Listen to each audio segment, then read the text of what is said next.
Hey guys, it is Friday here in West Virginia, and it is time for us to do our Free It Friday and crack open a couple of die casts for you.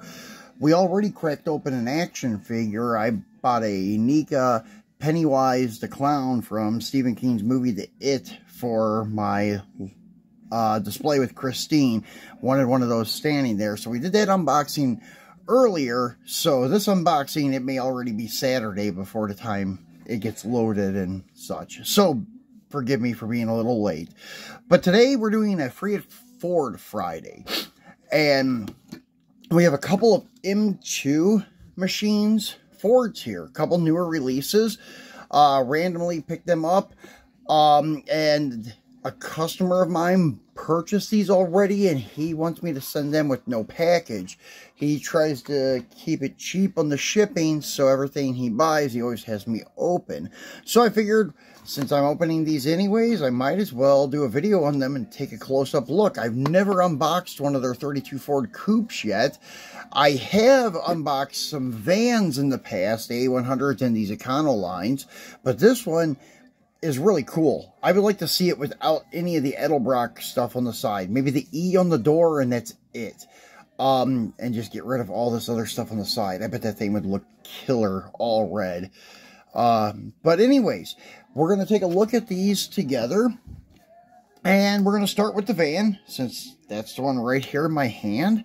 And as I've mentioned in the past, well, this one doesn't have the extra tape on the bottom. If you remember when we were doing the Chevy van, I showed you how M2 is putting an extra sill on these boxes, which is kind of weird. This one just has the regular round sticker holding each end cap down. Now this one here has the tape. And as I said, they just started this like in the past couple of releases and such. Because this here is, let's see, R71. And this guy here is an R73. So they either started it as of this release or 72. But yeah, they're putting a piece of tape on the bottom side. Still using the round stickers that we're used to with the M2 logo. But they're adding some tape on the bottom, so that's kind of odd. Don't know why they decided to do that, because I have not heard of any problems with like the M2s coming open, the stickers not sticking, something like that. So anyways, we're gonna go ahead and I'm just gonna show you this, even though this box is basically gonna get thrown away because the guy that bought these does not want the box. So what I do on these stickers, I just pull up the edge a little bit and then pull it, and it comes right off and pulls the end cap up with it. And it never tears the box. Now, if you have some that are a few years old and they've been in like hot, humid conditions and the glue has gotten tacky and dry over and over again, it may have some adverse reactions to the cardboard, so I can't guarantee it won't rip it. But if it's newer releases, I can almost guarantee you'll never rip the paper on these boxes. Now, you may rip the tab if it doesn't come out of the flaps evenly. But anyways, let's go ahead and flip this cap up here. We already flipped the end cap up, and then there's the insert with the Edelbrock on it, and we'll slide him out. And the back here, it says the most respected name in performance, Edelbrock. 1938 to 2023, their 85th anniversary. Wow. So the box, just tossing off to the side.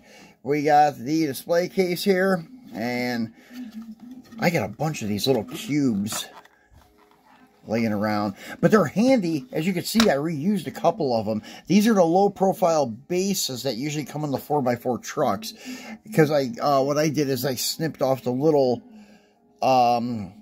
pedestals the screw goes through, so these Slam JDM cars would sit there. That's two of the very few JDM cars I'm keeping. I know I'm rambling on and going from topic to topic, but I'm eliminating most of my JDM stuff and going back to my roots, to the Mopar stuff and the old race cars. I've got a lot of Mopars already, so I'm pretty much looking for these older race cars, old drag strip demons, old vintage racing, predominantly drag racing Mopars, but hey, I like them all, Fords and Chevys. But GM is actually my first true love, so if it's something cool with a GM drag car from these series, I will probably snag it up. But the Fords, that'd probably be last on my list, but there are some cool ones. So, we got this guy out the base, so let's get back on topic here with this Ford. So, the Econoline, Edelbrock's 85th anniversary, and such. That insignia here would look cool if they just got rid of that typed out writing here. The most respected name and performance. That's a cool slogan, but it just looks bland. It's just, you know, regular font of typing, nothing fancy. So I would just get rid of that. And that would look cool, probably, with the E on the door. They do a great job on these old school vans. The inserts for the headlights, the grill, everything's done nice. The Ford, you have your wipers down there. And the stop position, white letter Goodyear tires.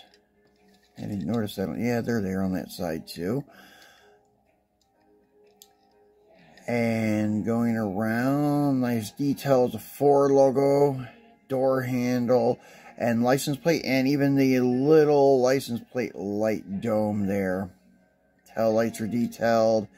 Nice detailed chassis, metal on metal. Let's see how he rolls.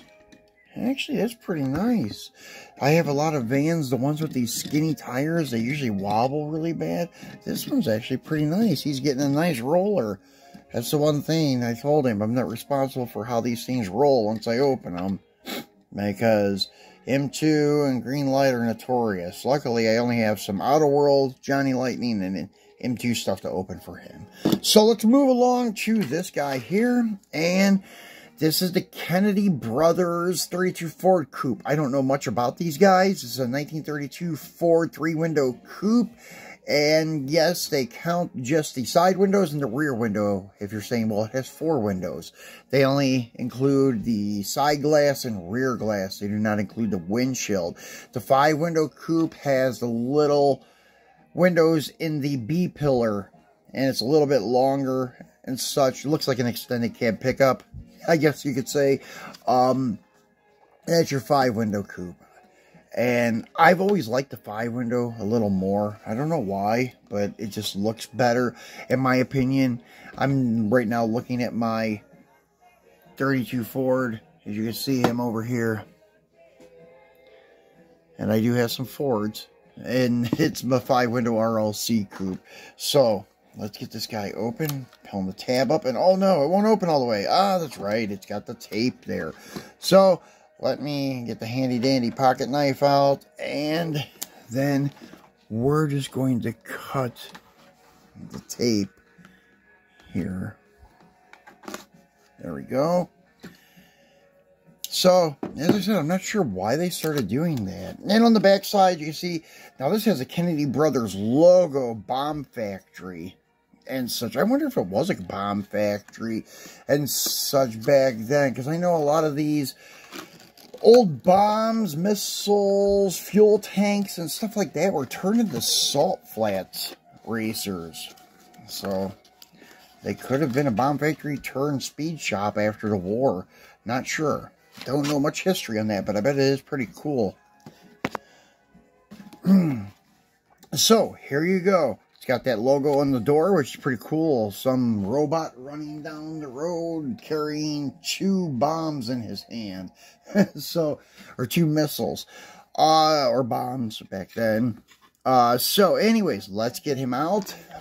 And take this. Oh, that's really on there. Oh, there we go.